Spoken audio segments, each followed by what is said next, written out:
नमस्कार साथियों, competition week में आपका स्वागत है। मेरा नाम है नंदलाल साहू और जैसा कि आपको पता है कि वर्तमान में शिक्षक भर्ती जो है 12,489 पोस्ट का आ रहा है, जिसमें हम वर्ग 1, वर्ग 2 और वर्ग 3 में सबसे इम्पोर्टेंट जो भाग हैं वो हैं आपका बाल विज्ञान एवं शिक्षा शास्त्र। अभी हम आज कौन कौन से जो सिलेबस हैं उसको कैसे पढ़ना है, ये सारे चीज़ों को हम लोग क्या करेंगे, डिस्कशन करेंगे। ठीक है, अभी हम देखते हैं सबसे पहले जो बाल विकास एवं शिक्षा शास्त्र। बाल विकास एवं शिक्षा शास्त्र जो हैं, सबसे पहला जो पार्ट होता है पेपर 1, जिसमें हमारा जो व्याख्याता से रिलेटेड है, जिसे 9वीं एंड 10वीं में अलग अलग विषय के आधार पे इसमें पोस्ट आएंगे, जो लगभग 450 या 500 के पोस्ट के आधार पे हैं। जो पेपर 2 होगा, पेपर 2 जो होगा जिसे हम वर्ग 2 बोल सकते हैं, ये हमारा मिडिल स्कूल में आपको पढ़ाने के लिए शिक्षकों की भर्ती होगी, शिक्षक भर्ती। ये जो रहेगा इसमें हम 6वीं से लेके 8वीं तक के जो विद्यार्थी होंगे उसे हम पढ़ाने की ये करेंगे। और जो पेपर नंबर जो हम लोग बोलते हैं वर्ग 3, ये रहेगा 0 से लेके 5वीं तक के प्राइमरी टीचर के लिए। अगर हम तीनों सिलेबस को ध्यान से देखें तो जो शिक्षा शास्त्र हैं वो लगभग तीनों में क्या है, कॉमन है। थोड़ा बहुत ऊपर नीचे है कि पेपर 1 में हमने कुछ चीज़ों को एक्स्ट्रा चाहते हैं कि जो उच्च विद्यालय के जो विद्यार्थी हैं उसको क्या हम अलग पढ़ाने की कोशिश करेंगे, और जो प्राइमरी जो बच्चे होते हैं उसमें थोड़ा सा एक्स्ट्रा है, लेकिन कॉमन जो फैक्टर हैं वो सिलेबस आपका हम सामने देखते हैं। सबसे पहले हम देखने की कोशिश करते हैं जो बाल विकास, इसका जो भाग है वो बेसिकली 3 भाग में बटा हुआ है। पहला जो भाग है उसका नाम है बाल विकास, ठीक है। जो दूसरा हम लोग भाग पढ़ेंगे, अभी हम लोग पढ़ेंगे समावेशी शिक्षा। समावेशी शिक्षा, समावेशी शिक्षा जैसे कि अलग अलग पैटर्न हो गए, अलग अलग वर्ग के बच्चे आते हैं, अलग अलग क्षेत्रों के जो रहते हैं उनकी थिंकिंग सारी चीज़ें अलग होती हैं। तो कैसे एक टीचर सारे वर्गों को लेके एक अच्छा बेहतरीन टीचर या बेहतरीन लर्नर बन सकता है, वो हम पढ़ेंगे समावेशी शिक्षा में। और जो तीसरा पार्ट है वो है आपके अधिगम एंड शिक्षा शास्त्र, अर्थात लर्नर कैसे होगा, कैसे वो बच्चे हर एक चीज़ों को सीखेगा। इन सारे चीज़ों को हम बहुत ही अच्छे ढंग से सारे सब्जेक्टिव वाइज काफ़ी डिटेल में और बहुविकल्पी प्रश्नों के साथ हम इसको शुरुआत करने जा रहे हैं। तो सबसे पहले आज हम सिलेबस की शुरुआत करते हैं। तो देखिए बाल विकास, हाँ, बाल विकास में जो पहला जो टॉपिक है वो है शिक्षा मनोविज्ञान एवं अधिगम। तो ये जो साइकोलॉजी है, चाइल्ड साइकोलॉजी, साइकोलॉजी का मतलब होता है कि आप किसी भी व्यक्ति के अंतर्मन की बातों को समझने की कोशिश करना। तो क्या होता है कि जो जितने सारे हमारे मानव हैं वो अलग अलग वर्गों में हैं। कई लोग ने किसी दर्शन पे, साइकोलॉजी पे काम किया है, किसी ने उसकी अलग अलग परिस्थिति पे काम किया है। हम एक विशिष्ट वर्ग का हम साइकोलॉजी का अध्ययन करेंगे, जो है क्या है, चाइल्ड साइकोलॉजी।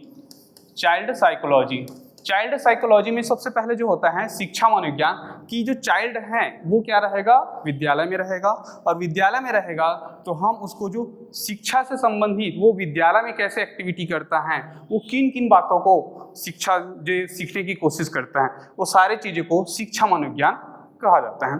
अभी हाल ही में आपने देखा होगा कि एक वीडियो वायरल हो रहा है जिसमें एक टीचर और जो बच्चे हैं वो कैसे उसको, जब वो बहुत ज़्यादा परेशान कर रहे हैं तो उसको कैसे मनाने की कोशिश कर रहे हैं। तो ये सारी चीज़ें जो हैं कहीं ना कहीं हमारा शिक्षा मनोविज्ञान का पार्ट है, ठीक है। इसका हम शुरू में समझेंगे कि विज्ञान क्या होता है, शिक्षा मनोविज्ञान में किन किन लोगों ने क्या क्या परिभाषा दिया, और लर्निंग की परिभाषा क्या क्या होती है ये देखेंगे। आगे हम देखेंगे विकास की अवधारणा एवं इसका अधिगम से संबंध कैसा है। विकास और एक होगा वृद्धि, ठीक है। तो हम सबसे पहले वृद्धि जिसे हम ग्रोथ कहते हैं और विकास जिसे हम डेवलपमेंट कहते हैं, ये सारी चीज़ें समझेंगे। बहुत ज़्यादा क्वेश्चन आता है इस टॉपिक से।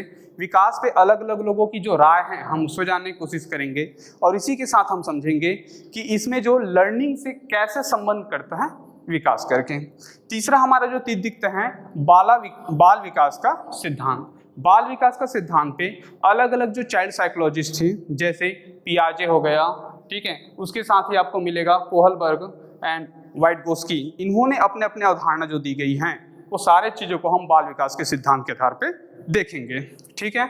इसके बाद आता है जब बाल विकास हो जाएगा तब बच्चा बढ़ना चालू करता है, तो उसके लिए कौन कौन से जो इफेक्टिव मैटर होते हैं, इफेक्टिव मैटर कहने का मतलब होता है कि आपके अनुवांशिक गुण कौन कौन से उसमें इनबिल्ड रूप से हैं, कि ये जो हमारे मतलब उसके जो पूर्वज हैं, ठीक है, वहाँ से कौन कौन से जीन के फॉर्म में आए हैं और कौन कौन से चीज उसको वातावरण के रूप में मिलता है।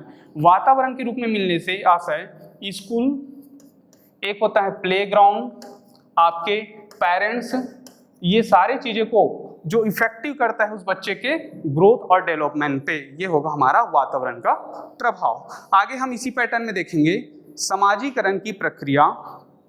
समाजीकरण की प्रक्रिया कहा जाता है कि जो बच्चे होते हैं एक जैविक प्राणी होता है और जैविक प्राणी को हम समाज में अपने अनुकूल ढालने की कोशिश करते हैं। तो समाजीकरण के प्रोसेस में आप में जैसे कि हम उसमें मुख्यतः उनके व्यवहारों का अध्ययन करेंगे और उसके साथ ही हम कारक का अध्ययन करेंगे कि वे कौन कौन से फैक्टर हैं जिसके आधार पे वो सोशलाइज हो सकता है। तो व्यवहार जैसे कि किसी बच्चे में ईर्ष्या ज़्यादा रहती हैं, किसी में सहयोग की भावना ज़्यादा रहती हैं, ये सारी चीज़ें जो होता है क्या सामने से दिखाई नहीं देता है, वो सारी चीज़ें क्या हैं समाजीकरण के अंतर्गत आता है। आगे हम देखेंगे पियाजे, कोहलबर्ग और वाइगोस्की का सिद्धांत। पियाजे, ये तीन जो चाइल्ड साइकोलॉजी हैं, ये आधुनिक मनोविज्ञान जो खासतौर पे बच्चों के लिए जो आधुनिक बाल विज्ञान पे जब अध्ययन किया तो सबसे प्रमुख रूप से नाम आता है पियाजे का, जिन्होंने मुख्यतः संज्ञानात्मक विकास का सिद्धांत दिया था और बोला था कि एवरी चाइल्ड आर स्पेशलिस्ट, हर बच्चे क्या होते हैं विशिष्ट होते हैं। हम उसको क्या क्या ज्ञान दे सकते हैं, कैसे हम उसको क्या कर सकते हैं, उसको व्यवहार को चेंज कर सकते हैं, ये सारी चीज़ें उस बच्चों के मनोविज्ञान पे डिपेंड करता है। तो ये है पियाजे। दूसरा जो है कोहलबर्ग का कॉन्सेप्ट, जिसको हम देखेंगे कि एक उम्र के साथ साथ उसके जो वातावरण होते हैं वो बहुत इंपॉर्टेंट करते हैं बच्चों को विकास के लिए करके। फिर उन्होंने क्या किया था, नैतिकता का सिद्धांत दिया था और उस नैतिकता के सिद्धांत पे उन्होंने बताया था कि एक बच्चे में दंड के स्वरूप, पुरस्कार के स्वरूप या उसके साथ साथ आप सहयोग की भावना से आप कैसे कर सकते हो, उस बच्चे का विकास कर सकते हो। इसी के साथ हम और पढ़ेंगे वाइगोस्की का सिद्धांत, जिसमें उन्होंने सामाजिक अनुबंध का सिद्धांत दिया था कि अगर उस बच्चे के सारे जो एटमॉस्फेयर हैं, उसके जो कॉन्ट्रैक्ट में जितने रहते हैं, अगर उसको सही ढंग से डायरेक्शन दे तो बच्चा क्या कर सकता है, विकास कर सकता है। तो ये तीन प्रमुख हैं, और भी बहुत सारे मिलेंगे, अभी गॉल्कन का मिलेगा, ठीक है, कोहलव का सिद्धांत पढ़ेंगे, स्किनर का सिद्धांत पढ़ेंगे। ऐसे बहुत सारे चाइल्ड स्पेशलिस्ट हैं जिससे जो पिछले साल के भी पेपर देखेंगे उसमें कम से कम 4 से 5 क्वेश्चन ऐसे आते हैं जिससे सीधा चाइल्ड स्पेशलिस्ट लोगों का, जैसे स्टेटमेंट हो गया, उसके कॉन्सेप्ट हो गया, यहाँ से क्वेश्चन आएगा। आगे देखते हैं बाल केंद्रित एवं प्रगतिशील शिक्षा, चाइल्ड सेंट्राइज्ड ना, ये बहुत इंपॉर्टेंट चीजें हैं। एक बच्चा जो होता है वो सोचता है, स्वकेंद्रित होता है, उनको लगता है कि मेरी ही दुनिया है, सारी चीज़ें मेरे अनुसार से सारी चीज़ें होनी चाहिए। और उसके साथ जब विद्यालय जाता है तो उनमें बहुत अलग अलग परिस्थितियाँ आती हैं। तो एक जो टीचर होता है, लर्नर होता है, हम उस लर्नर वाले जो बालक होगा उसे हम कैसे उसके केंद्रित, उसके अनुकूल बनाने की कोशिश करें, इसमें अलग अलग लोगों ने कॉन्सेप्ट दिया था। इसे बोलते हैं बाल केंद्रित। और एक प्रगतिशील शिक्षा से आशा होता है कि शिक्षा जो होगा उसमें आप डेवलपमेंट कैसे करेंगे, आपकी समझ कैसी बढ़ेगी और आप समाज में रहने लायक कैसे बनेंगे, उन सारी चीज़ों को लेके आता है, उसे हम कहते हैं प्रगतिशील शिक्षा। ठीक है, तो ये सारी चीज़ें जो विकास हैं, इसी विकास में हम लोग आगे बढ़ते जाएंगे। बहुत ही इंटरेस्टिंग है सिलेबस, बहुत ज़्यादा। अगर सिलेबस के अकॉर्डिंग या नॉन एकेडमिक के रूप में भी पढ़ना चाहे तो ये बहुत ही ज़्यादा आपके सामाजिक जीवन पे मूल्यवान चीज़ें हो सकती हैं। आगे हम देखेंगे बुद्धि निर्माण और बहुआयामी वृद्धि। बुद्धि जो चीज़ें हैं, ठीक है, ये बुद्धि का जो होगा बच्चों के विकास में बहुत ज़्यादा इम्पैक्ट होता है। बुद्धि का क्या कर सकते हैं हम, बुद्धि किसे कहते हैं, इसी में हम पढ़ेंगे उसका मापन कैसे किया जाता है। और इसी में सबसे इम्पॉर्टेंट जो टॉपिक आता है जिसे हम IQ लेवल कहते हैं, इसी IQ लेवल को हम बुद्धि निर्माण में पढ़ेंगे कि एक बच्चा जो होते हैं उसी को वही बातें बताते हैं, बहुत जल्दी सीख जाता है, और एक बच्चा जो होते हैं जिसको बार बार बताने के बावजूद भी नहीं सीख पाता है। और एक होता है बहुआयामी वृद्धि की, अलग अलग टाइप से बुद्धि होता है। तो हम सारे बुद्धि के डिटेल को पढ़ेंगे। और आगे हम देखेंगे भाषा एवं विचार, ये बहुत ज़्यादा इंपॉर्टेंट है। आपकी अभिव्यक्ति को, सामने को पहचानने के लिए भाषा और आपके विचार, ये दोनों ही बहुत इंपॉर्टेंट हैं। भाषा में हम पढ़ेंगे कि बच्चों में कितने वर्ष में कितने भाषा को वो सीखता है, भाषा सीखने के लिए हम कौन कौन से मॉडल उपयोग करेंगे और उसमें जो त्रुटि होगी कौन कौन से त्रुटि होती है, जैसे होता है किसी में स्कीपिंग होता है, किसी में बलबलाना जिसे हम बैबलिंग कहते हैं, ऐसे अलग अलग क्या होती हैं त्रुटियां दिखाई देती हैं। और उस त्रुटियों को हम दूर कैसे करेंगे, ये सारी चीज़ों को सीखेंगे हम भाषा और विचार में। व्यक्तिगत विभिन्नता, ये जो चीज़ें होती हैं वर्तमान में बहुत ही इंपॉर्टेंट है। व्यक्तिगत विभिन्नता हम सारे बच्चों को एक ही दृष्टि से देखना चाहते हैं। सबको लगता है कि मैं जैसे समझा रहा हूँ, जब वो समझ गया तो वो क्यों नहीं समझ पाया, जबकि ये सारी चीज़ें हैं जिसमें मैं बोला था कि पियाजे बोलता है कि अलग बच्चों में अलग अलग गुण होते हैं। इसी आधार पर हमें व्यक्तिगत विभिन्नता को रखा गया है। आपको समझना पड़ेगा कि उस बच्चे की परिस्थिति कैसी है, उसका लर्निंग प्रोसेस कैसा है, वो कैसे परिवेश से आके रहा है, आपको उसी के परिवेश में सिखाना पड़ेगा। जैसे कुछ बच्चों को हम सीधा सिखा सकते हैं, कुछ बच्चों को प्लेग्राउंड के रूप में सिखाना पड़ेगा, कुछ बच्चों को आपको गाना गा के सिखाना पड़ेगा, कुछ को आपको डायग्रामेटिक सिखाना पड़ेगा। तो ये सारी चीज़ें जो आपको सीखेंगे व्यक्तिगत विभिन्नता में सीखेंगे। आगे हम देखते हैं अभिरुचि एवं रुचि। तो उस बच्चों का जो इंटरेस्ट जो है, आपको उसको पढ़ाने के दौरान आपको टेक्निक को समझना पड़ेगा कि किसमें ज़्यादा रुचि लेता है, और उस रुचि के अनुकूल हमें क्या करना पड़ेगा, अपने शिक्षण मॉडल को आगे बढ़ाना पड़ेगा कि कौन कौन से मॉडल इन बच्चों के लिए पर्टिकुलर इफेक्टिव हैं। तो ये सारा चीज़ें हैं अभिरुचि एवं रुचि। अभिक्षमता और एक है हमारी स्मृति, और इसी के साथ हम दोनों को देखेंगे।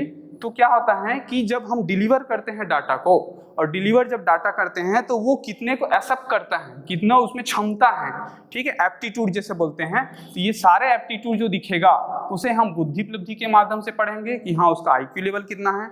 उसमें हम देखेंगे फीडबैक लेंगे कि कैसे कैसे उसने दिया, जैसे कि हम सब्जेक्टिव टेस्ट लेंगे, ऑब्जेक्टिव टेस्ट लेंगे, डायरेक्ट प्रश्न लेंगे और कुछ बहुत सारी चीज़ें कर सकते हैं। तो ये सारी चीज़ें आपको मिलेंगे।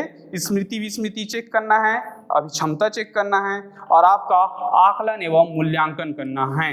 आकलन एवं मूल्यांकन में हम खास तौर पे सतत मूल्यांकन का जो कोड है 2006 में आया हुआ है, हम उसमें विशेष चर्चा करेंगे कि आप कितने टाइप से ग्रेडिंग सिस्टम हो गया, रैंकिंग हो गया, रेटिंग हो गया, जो सारी चीज़ें अवधारणा दी गई हैं, वो सारे चीज़ों को हम आकलन व मूल्यांकन के माध्यम से पढ़ेंगे। इसी के साथ बीच में जो है शारीरिक विकास, क्रियात्मक विकास और एक होता है मानसिक विकास। शारीरिक विकास का मतलब होता है कि बच्चों में उम्र के साथ साथ कौन कौन सी चीज़ों को क्या करता है, वो सीखता है। क्रियात्मक विकास जैसे होता है, इसमें क्या करता है कि जैसे कि बच्चे का चलना, चलते हुए क्या होगा, सबसे पहले वो दौड़ना सीखेगा, दौड़ने के साथ बहुत सारी चीज़ में एक्टिविटी होगा। तो ये जो क्रियात्मक विकास होता है जिसमें वो क्या करेगा, खुद से पानी पीना सीखता है। ऐसे जो बॉडी स्टाइल है, वो बॉडी स्टाइल में जो ग्रोथ होता है वो सारी चीज़ों को हमें सीखना पड़ता है।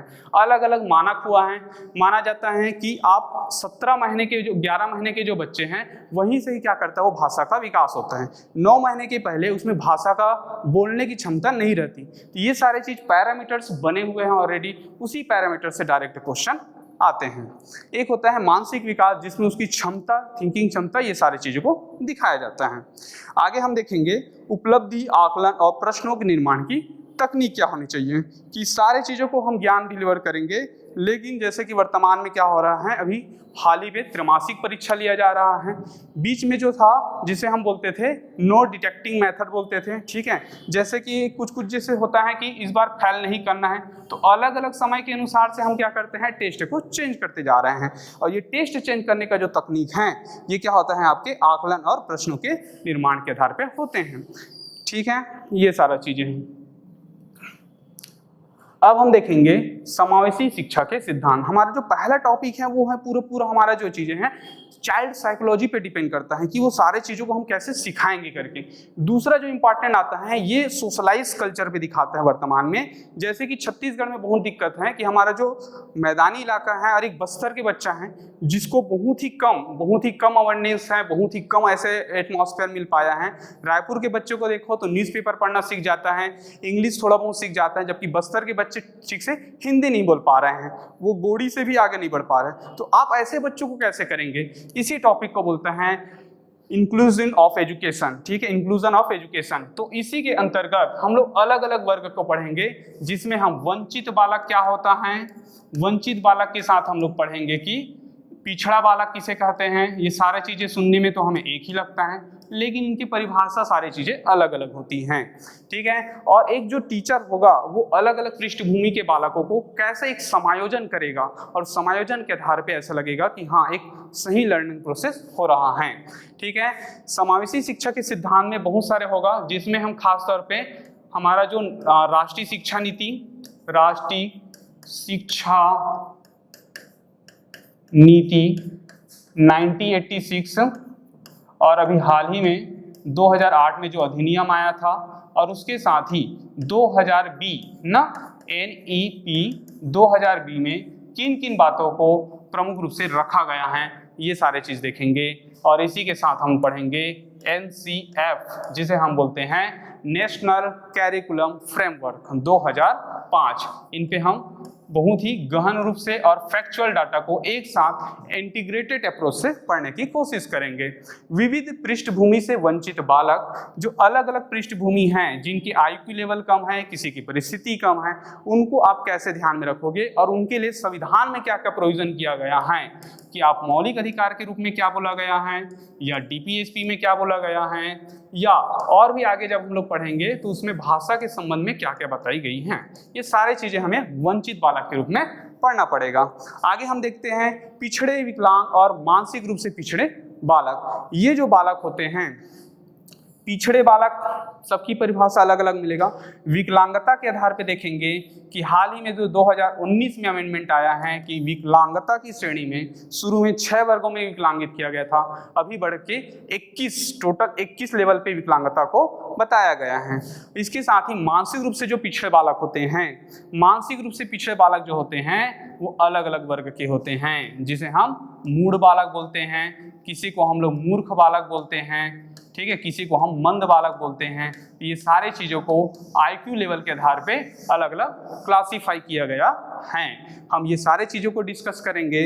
इसके साथ ही हमें दिखाई देता है प्रतिभाशाली, सृजनात्मक और विशेष आवश्यकता वाले बालक। विशेष आवश्यकता वाला बालक मतलब इसे हम बोलते हैं स्पेशल चाइल्ड, स्पेशल चाइल्ड। आजकल के दौर पे क्या हो रहा है कि सारे बच्चों का जब खास तौर पे जो दैनिक जीवन बहुत ज़्यादा एकदम ज़्यादा हाइटेक हो जाएगा, किसी की अलग अलग परिस्थिति है, तो नॉर्मल बच्चे आजकल बहुत ये हो रहा है, रेयर केसेस में स्पेशल चाइल्ड भी आते हैं। रेयर तो स्पेशल चाइल्ड उसको बोलेंगे जो खास तौर पे प्रतिभाशाली भी होगा, क्रिएटिविटी ज़्यादा होगा, या जिसमें मंदता भी ज़्यादा होगा, जो नॉर्मल बच्चे ना होके, जैसे कि 99 के IQ से अगर ज़्यादा हो रहा है या 99 के IQ से कम हो रहा है, वो सारे बालक को हम स्पेशल चाइल्ड की श्रेणी में रखते हैं, ठीक है। तो इसमें हम परिभाषा को देखेंगे, क्या क्या टेक्निक अपना सकते हो कि आप इसको पढ़ाने के लिए क्या करेंगे, और ये सारा जो चीज़ें हैं समावेशी शिक्षा के अंतर्गत आता है कि एक टीचर जो रहेगा कैसे सबको एक करके पढ़ा सकता है। आगे देखेंगे बच्चों का सोचना एवं सीखना। ये हमारे जो टाइप हैं ये हैं, इसको हम लोग बोलते हैं, सबसे इंपॉर्टेंट टॉपिक है लर्निंग, ठीक है, लर्निंग। और एक जो टॉपिक आता है इसको हम बोलते हैं थिंकिंग, सोचना, ठीक है। अब बच्चे को जब हम कोई भी डाटा डिलीवर करेंगे, कोई भी हम पढ़ाएंगे, तो वो सोचता कैसा उस टॉपिक के बारे में, और जब सोचेगा तब क्या करेगा, वो लर्निंग करेगा, ठीक है। तो इसमें हम लोग सीखेंगे कि बच्चों का सोचना, थिंकिंग कैसे करता है, किन किन चीज़ों को लेके वो सोच सकता है, उन्हीं चीज़ों को सोच सकता है। जैसे कि एक जो होगा हमारा होगा मूर्त रूप, और एक होगा हमारा अमूर्त रूप। अगर उसने जीवन में किसी चीज को देखा है तभी जाके उसके एग्जाम्पल को, उसके जो प्रिंसिपल है, सिद्धांत है, उनको ही समझ सकता है। तो हमें क्या करना है कि मूर्त से अमूर्त की ओर लेके जाना है, इसीलिए हमें क्या करना पड़ेगा, थिंकिंग और लर्निंग पे काम करना पड़ेगा। आगे हम देखेंगे इसी मेथड में शिक्षण और अधिगम, कौन कौन सा शिक्षण हम मॉडल अपनाएंगे। शिक्षण मॉडल में जैसे होता है कि एक तो होता है, आप क्या कर सकते हैं, ऑडियो के रूप में उपयोग कर सकते हो। जो लास्ट टॉपिक है आपका कौन सा, अभिप्रेरण एवं अधिगम मॉडल। कौन कौन से ऐसे मॉडल हैं जो बच्चे को बेहतर लर्निंग के लिए क्या करता है, आपका इंस्ट्रूमेंट के रूप में उपयोग कराता है। जैसे ऑडियो विजुअल देखेंगे हम लोग, उसके बाद हम लोग देखेंगे कि आजकल क्या कर रहे हैं कि आजकल जो थिएटर के रूप में, रंगकर्मी के रूप में, पर्यटन के रूप में, अलग अलग ऐसे पैटर्न हैं जिससे बच्चों को हम क्या करते हैं, सीखने के लिए प्रेरित करते हैं। ठीक है, इसके साथ ही आता है बच्चा एक समस्या साधक और वैज्ञानिक अन्वेषण के रूप में। तो हम इसको ध्यान से देखेंगे कि वो कौन किन चीजों पे क्या करता है, क्रिएटिविटी दिखाता है और उसे जानने की कोशिश करता है। ये सारे अन्वेषण के फैक्टर को हम समझेंगे और उसके साथ ही उसमें कौन कौन सी चीजों में समस्या आती हैं। संज्ञान एवं संदेश, संज्ञान एवं संदेश मतलब होता है संज्ञान, और एक चीजें होती हैं इसे हम बोलते हैं संवेग बोलते हैं। तो ये दो टॉपिक हैं लास्ट में जोड़ा गया है। संज्ञान मतलब होता है कि बच्चों में उन सारे चीजों के रूप में कौन सी चीजें को समझ में हैं, जिसके क्या कर सकता है, उसके बारे में अभिव्यक्त कर सकता है। जब अभिव्यक्त करेगा तो उसी अभिव्यक्त को हम बोलते हैं इमोशन, कि वो कैसे उसको इमोशन के रूप में दिखाएगा। तो ये दो टॉपिक हैं जिसे खास तौर पे ऐसे टॉपिक जिसको परिभाषा के रूप में 2-3 लोगों ने उसके बारे में क्या बोला है ये देखेंगे और उसको क्या करेंगे कि हम इसके अंदर की जो तत्व कौन कौन से होते हैं उसको समझने की कोशिश करेंगे। और लास्ट है अपना सबसे इंपॉर्टेंट जो चीजें होती हैं लाइफ में, मोटिवेशन। मोटिवेशन के माध्यम से बच्चों को हमेशा कैसे शिक्षण करने के लिए प्रेरित करते रहना है, जिसमें हम पढ़ेंगे नीड असेसमेंट का सिद्धांत, कि आपको सबसे पहले आपको रोटी कपड़ा मकान के लिए मोटिवेट होना है, उसके साथ आपको सामाजिक रूप से मोटिवेट करना है, आपकी आत्म सिद्धि तक के जो 5 लेयर्स होते हैं जिसको हम लोक प्रशासन हो गया या जीवन के हर चीज़ों में पढ़ते हैं, वो सारे मोटिवेशन आपको सीखने को मिलेंगे। ये सारी चीज़ें हैं, आपको बता दूं कि इसके साथ साथ आपको देखिए ऐसा है कि अगर इसके फैक्टर को आप पढ़ते हैं, कल की डेट में आप अच्छे टीचर बनते हैं, अलग अलग क्षेत्र में जाते हैं, तो ये सारी चीज़ें आपको सीखने को मिलेगी। दूसरा, अगर मैं एकेडमिक लेवल से बात करूं तो इस पेपर में 30 नंबर का आपका तो शिक्षा शास्त्र मिलेगा ही मिलेगा। इसके साथ क्या होगा कि आपका जो हिंदी है ये आपका 25 नंबर का है, हर सेक्शन में है ये, और जो इंग्लिश है, अंग्रेजी है, ये भी आपका 25 नंबर पे है। लेकिन अगर हम गौर से देखें पेपर में तो ये जो 5 नंबर का है जिसमें क्या बताया गया है कि आपको हिंदी में बच्चों को कैसे सिखाना है और आपको इंग्लिश में सेम चीज़ों को, इसके जो लर्निंग प्रोसेस है उसको दिया गया है। तो ये 5 दूनी 10 नंबर आपको पर्टिकुलर इसमें आपका ऐड हो जाएगा। तो टोटल ये जो सिलेबस हैं आपके 150 में 40-40 नंबर के एक बड़े फैक्टर के रूप में काम आने वाले हैं। ठीक है, तो हमारी क्लास कंटिन्यू चालू हो चुकी है, competition wing by project of the Sachdeva college. ठीक है, तो फिर हम आगे इसे क्लास को बढ़ते जाते हैं। ठीक है, धन्यवाद सुनने के लिए।